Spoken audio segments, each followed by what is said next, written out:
సభ్యులకి మరియు మిగతా పెద్దవాళ్ళకి మీడియాకి అందరికీ కూడా నేను పురుషోత్తం సూర్యాపేట వాసిని.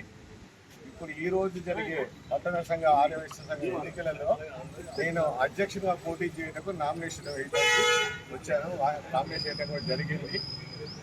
ఆల్రెడీ ఇంతకుముందు నేను 30 years బ్యాకే 16 సంవత్సరాలు ప్రధాన కార్యదర్శి కూడా చేశాను. అయ్యప్ప గుడికి కూడా నేను వైస్ ప్రెసిడెంట్గా చేశాను. నేను ఆల్రెడీ కిరాణా ఫ్యాన్సీ సంఘంలో చేశాను.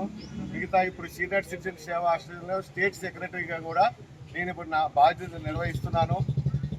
ఇంకా ఈ సంఘానికి నేను చెప్పుకునేది ఏంటంటే ఆల్రెడీ నేను ఇప్పుడు ఏమి చెప్పను, చేసి చూపిస్తాను. నేను అన్నీ కూడా అది నేను పలానని చెప్పకుండా అన్నీ కూడా అనుభవం ఉన్నోడిని.